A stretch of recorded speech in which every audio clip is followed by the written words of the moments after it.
July 12, 1943, 08:30 a.m. The dusty plains southwest of Prokhorovka, Soviet Union. Inside the sweltering turret of a brand-new Panther ASV D, SS Obersturmführer Rudolf von Ribbentrop wipes sweat from his brow, the acrid tang of gun oil and diesel fumes thick in the air. His gloved hands grip the periscope as the 45-ton beast rumbles forward, its Maybach engine growling like a predator on the hunt. Around him, the crew, loader, gunner, driver, radio operator, exchange smirks through the haze of cigarette smoke. They've heard the stories of the Russian T-34, that squat, ugly machine the Ivans throw at them like cannon fodder. "Crude junk," Ribbentrop mutters, his voice echoing in the metal confines. "Sloped armor or not, our 75mm KWK-42 will punch through it like paper." You can almost feel the vibration through the hull, the tracks chewing into the sun-baked earth of the Kursk salient. The air hums with tension, distant artillery thumping like a giant's heartbeat. Ribbentrop's platoon, part of the elite 1st SS Panzer Division Leibstandarte Adolf Hitler, advances in wedge formation, flanked by Tigers and Panzer IVs. Operation Citadel, Hitler's grand gamble to pinch off the Soviet bulge, has been grinding on for a week, and today promises glory. The Panthers, fresh from the factories, are the Reich's answer to the Eastern Front's horrors. Inspired ironically by captured T-34s, with their own sloped glacis and high-velocity guns, these cats are meant to reclaim the armored throne. The Russians build tanks like they build their peasants, fast and disposable, the gunner chuckles, adjusting his sights. But beneath the bravado, a flicker of unease lingers. Whispers from 1941 still linger, the T-34 shock, when those sloped beasts first appeared, bouncing German shells like rain off a tin roof. The column crests a gentle rise, wheat fields stretching to the horizon, dotted with burning hulks from yesterday's clashes. Ribbentrop scans the terrain, low hills, ravines perfect for ambush. Intelligence reports a Soviet counterattack brewing, the 5th Guard Tank Army under Lieutenant General Pavel Rotmistrov, massing thousands of machines. But what threat could they pose? The Panther's armor, 80mm thick at the front and angled to deflect, makes it a fortress on treads. Its gun can kill at 2,000 meters, while the T-34's 76mm F-34 struggles beyond 500 meters. "We'll swat them like flies," Ribbentrop says, his crew nodding in agreement. Laughter ripples through the intercom as they spot distant silhouettes, Soviet scouts, perhaps, scurrying like rats.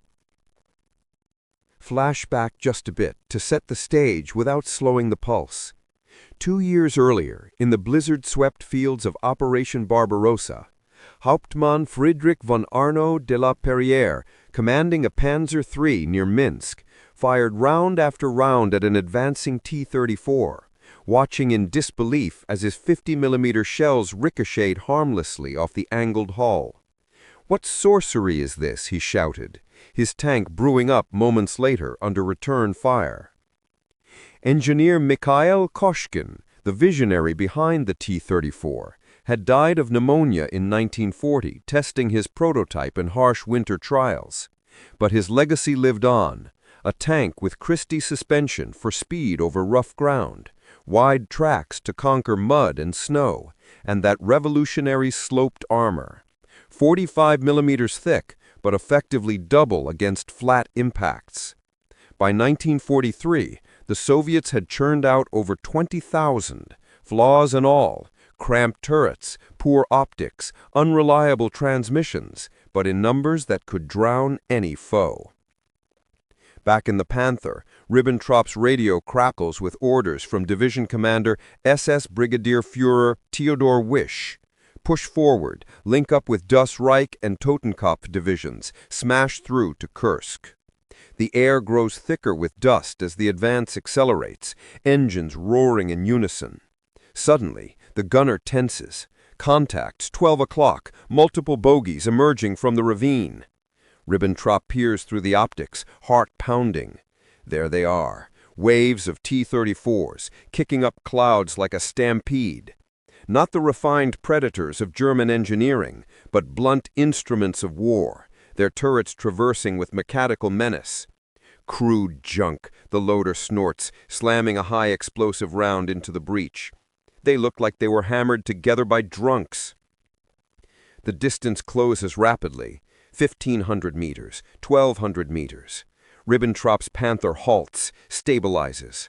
Fire at will. The 75mm barks, a tongue of flame erupting from the muzzle. A T-34 erupts in a fireball, turret flipping skyward like a tossed coin. Cheers erupt in the turret. Another shot, another kill.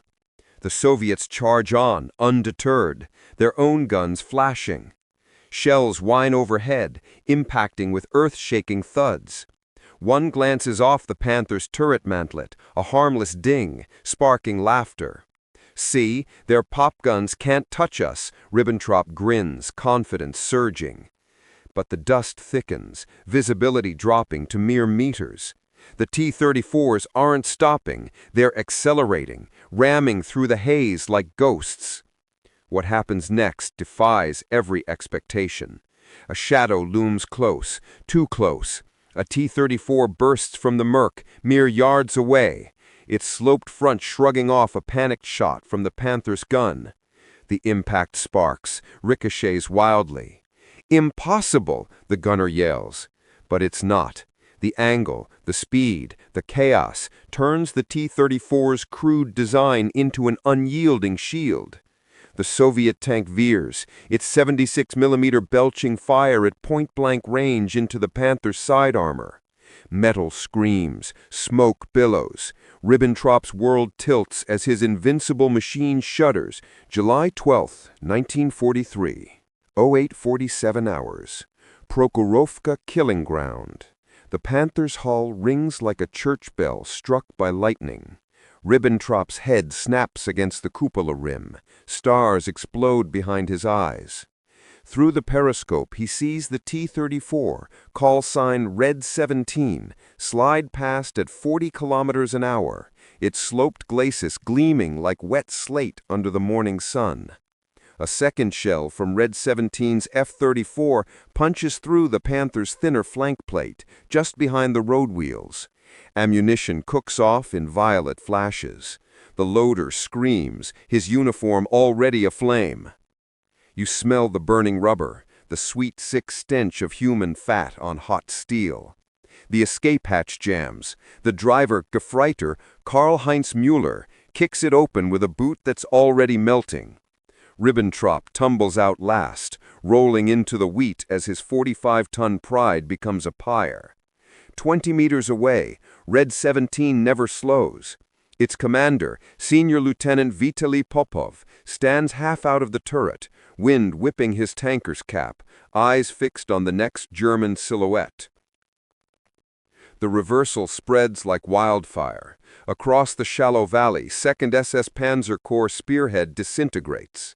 Hauptmann Hans von Luck, watching from a knocked-out Panzer IV, sees T-34 after T-34 shrugs 75mm rounds at 800 meters. The math is merciless. A 45mm plate at 60 degrees presents the resistance of 90mm. Add motion, add dust, add the Panther's own teething troubles, final drive shearing, fuel pumps starving, and the superior cat becomes prey. Von Luck's radio operator bleats frantic coordinates, but the air is a snarl of static and Russian battle songs. Cut to the Soviet side of the hill. Lieutenant General Pavel Rotmistrov stands atop a disabled Su-85, field glasses pressed to his face. His 5th Guard tank army has committed 672 tanks in a single charge, the largest armored assault the world has ever seen. T-34s of the 29th Tank Corps surge in echelons, wide tracks churning black earth into smoke. Rotmistrov's orders are simple: close the range, deny the Germans their long guns. Every second the distance shrinks, the sloped armor's geometry tilts further in Moscow's favor. Back in the wheat, Ribbentrop crawls, lungs raw from cordite. A T-34 thunders past so close he feels the heat of its exhaust on his cheek. He fumbles for his Luger, useless against 45 tons of steel. Then the impossible. The same T-34 slews sideways, tracks locking, and rams a second Panther broadside. The German tank's turret shears clean off, spinning like a top. The Soviet crew pops hatches, laughing, tossing grenades into the breach. One of them, a girl mechanic no older than 19, waves a red flag from the commander's cupola as if this were a holiday parade. The laughter is the knife twist. These are the same machines the Germans mocked in 1941. Rough welds, missing radios, two-man turrets where the commander loaded his own gun. Yet here they are dictating the battlefield. Ribbentrop staggers to his feet, blood streaming from a scalp wound. In the distance, the sky blackens with T-34 exhaust, a steel storm rolling over the vaunted Panthers. A single thought claws through the pain. We copied their slope, but forgot their soul. And then the horizon erupts. From concealed ravines, Rotmistrov's second wave, T-34-85s with the new 85mm gun, crests the ridge at full speed. Their longer barrels spit death at 1,500 meters, outranging even the Panther's vaunted KWK-42. One round finds SS Obersturmführer Michael Wittmann's Tiger, still buttoned up, brewing it in a single catastrophic detonation. The king is dead. Ribbentrop drops to his knees. Around him, the pride of the Waffen-SS burns. The mockery of yesterday is today's epitaph. But the day is young, and the guards have not yet played their final card. July 12, 1943. 09:15 hours. The valley floor, 2 kilometers south of the Prokhorovka rail line. The air is a furnace of diesel and cordite, thick enough to chew. Ribbentrop stumbles through knee-high wheat, now trampled into bloody chaff. Every breath tastes of iron. The ground trembles with the heartbeat of 800 tanks locked in a single roaring brawl, the largest armored clash in history, a slaughterhouse without walls. You hear the shriek of track pins shearing, the wet crunch of steel kissing steel at 40 kilometers an hour. A T-34 rams a Panzer IV head-on, both hulls accordion, crews pulped inside. Turrets lie scattered like broken toys, still spinning. A Panther limps backward, one track gone, its long gun drooping like a snapped lance. A Soviet crewman leaps aboard, slaps a magnetic mine to the engine deck, and dives clear before the fireball blooms orange and black. Rotmistrov watches from the crest, face carved from granite. His voice cuts through the radio net, calm, almost bored. Close the jaws. The 18th and 29th Tank Corps pivot inward, squeezing the SS wedge like a vice. T-34s use speed and numbers the way a boxer uses jabs, feint, flank, overwhelm. German gunners, trained for precision duels at a kilometer, now fire into brown dust at 50 meters.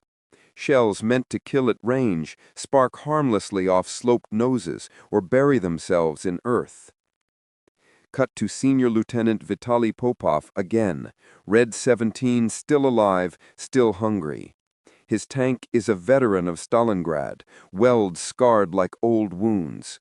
The driver, Sergeant Maria Oktyabrskaya, yes, the same widow who sold her house to buy this very T-34 after her husband fell, wrestles the tillers with white-knuckled fury. For Sasha, she screams, ramming a burning Panther aside to clear the gunner's arc. The 76mm spits again. Another German cat dies. Ribbentrop finds temporary shelter behind a knocked-out Su-76.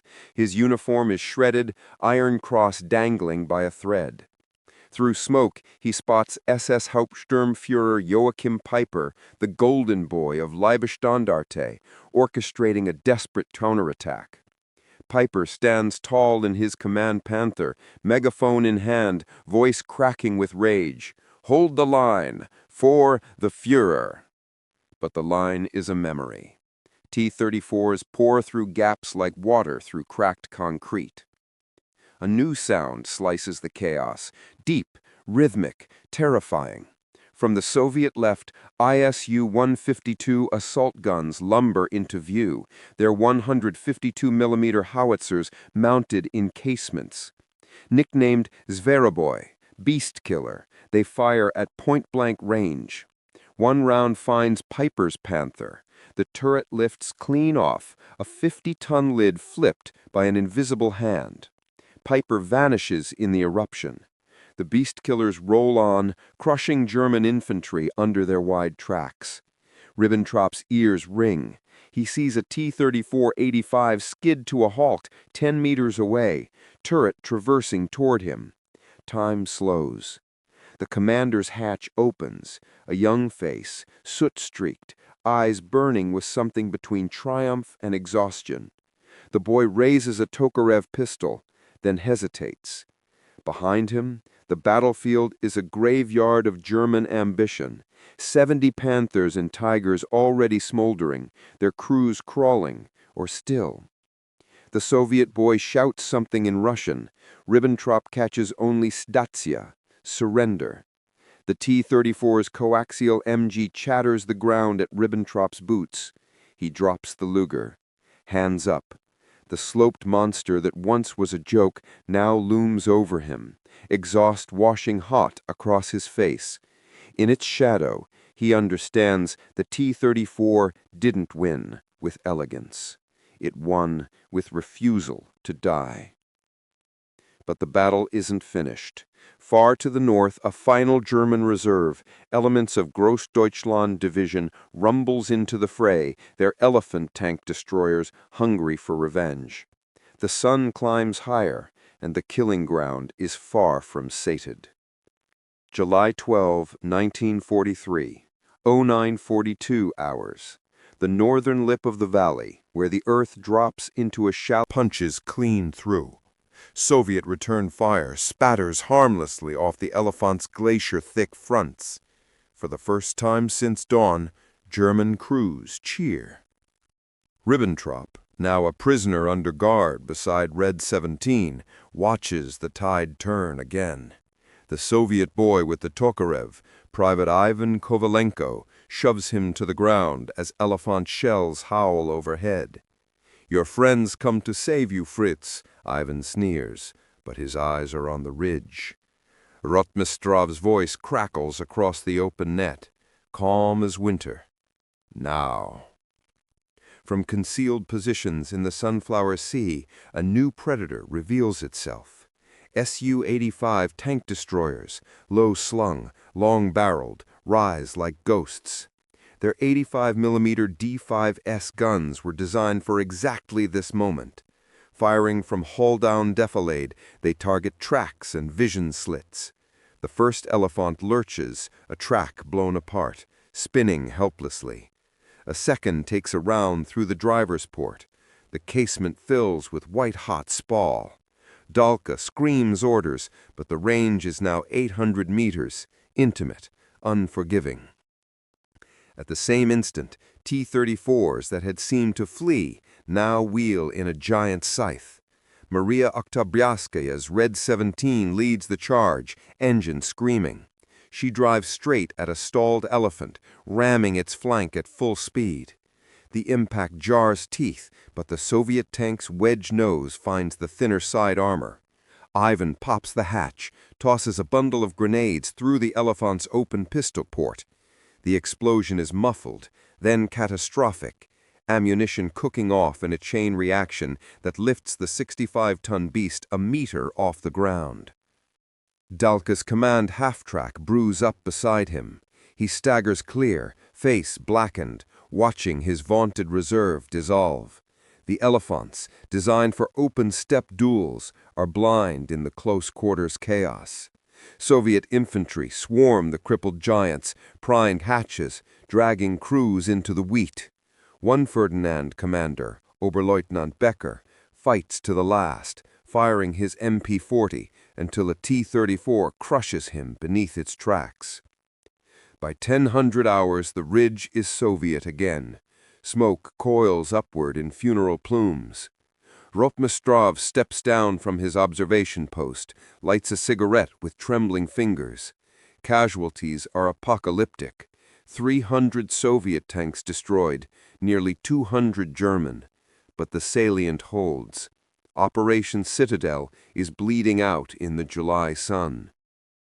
Ribbentrop, hands bound, is marched past the Elephant graveyard. A T-34 crewman spits on a swastika pennant torn from a turret. The sloped armor that once drew laughter now wears German paint like war paint. The mockery is complete. But one final image burns into Ribbentrop's mind as the guards prod him eastward. A lone panther, hull number 432, still moving. Its commander, a face he doesn't recognize, stands tall in the cupola, gun traversing, searching for a target that will never come. The tank disappears into the smoke, a ghost refusing surrender. July 12, 1943, 10:30 a.m. A shallow depression east of the rail embankment where the smoke thins just enough to see the cost. The sun is a white coin hammered into a sky the color of gunmetal. Ribbentrop's boots drag through ankle-deep ash. Each step raises ghosts of pulverized wheat and human remains. Soviet guards herd him and a dozen other prisoners toward a cluster of T-34s parked in a defensive lager, engines idling like resting wolves.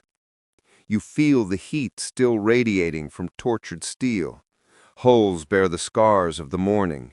Fresh gouges where 75mm shells kissed and slid away, black streaks from burning oil, red stars hastily repainted over kill rings. A mechanic, sleeves rolled high, welds a cracked idler wheel with a captured German torch. The hiss and pop of molten metal is the only sound louder than the moans of the wounded. Rotmistrov walks the line of prisoners. His greatcoat is unbuttoned despite the heat. The Order of the Red Banner glints at his chest. He stops in front of Ribbentrop, studies the blood-caked SS runes on the torn collar. "You laughed at my thanks," he says in halting German. No anger in the voice, only curiosity, like a scientist examining a failed experiment. Ribbentrop meets his gaze. For the first time he notices the general's eyes, pale blue, almost gentle, the eyes of a man who has seen too many dawns like this one. Behind Rotmistrov, a lone panther, hull number 432, emerges from the haze. Its left track is shredded, trailing like a broken limb, but the engine still turns. The commander in the cupola is young, barely 20, face powdered with dust and desperation. His name, painted in faded white beneath the Balkenkreuz, is Untersturmführer Klaus von Schirach. He has one shell left in the rack and no intention of surrender. Schirach's gun traverses the long 75mm toward the Soviet lager. Range 400 meters. The T-34 crews scatter for cover, but Rotmistrov does not flinch. He raises a hand. The guards hold fire. This is theater now, the last act of a play written in steel. Schirach's voice crackles over the external speaker, raw with static. "For Germany!" The panther lurches forward on one track, grinding a tortured circle. The gun elevates, then depresses, searching for a target worthy of its final breath. Maria Oktyabrskaya steps from Red 17, submachine gun slung, and walks into the open. She carries no weapon in her hands, only a red flag torn from a signal rocket.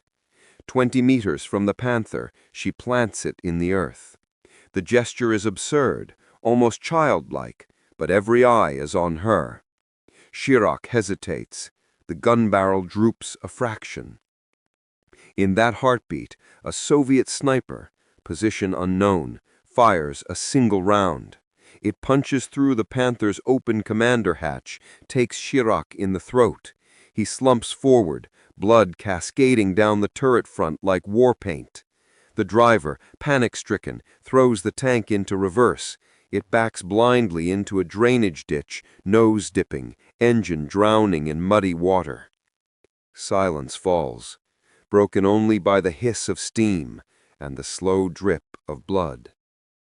Rotmistrov turns back to Ribbentrop. "Your wonder weapons, they die the same." He gestures to the field. 187 German tanks destroyed or abandoned, 334 Soviet. Numbers that will echo in OKH briefings and Kremlin corridors for years. But here, now, they are only twisted metal and cooling flesh. A medical orderly kneels beside a dying T-34 driver, pressing a rag to a belly wound that steams in the heat. The boy whispers a name, Anya, Katya, Mama, before the light leaves his eyes. Nearby, a German crewman, with both legs gone, begs for water in perfect Russian, learned from a prisoner grandmother. No one denies him. The lines blur in the dust. Ribbentrop is pushed into the back of a Gaz truck with the other captives. As it lurches eastward, he looks back one last time. The battlefield is already being stripped. Soviet recovery crews hook winches to Panthers, preparing to drag them to factories where sloped armor will be cut, measured, copied. The T-34, crude, numerous, unbreakable in its simplicity, has dictated the terms of survival. The truck crests arise. Behind them, the sun catches on 1,000 shattered periscopes, turning the valley into a lake of broken mirrors.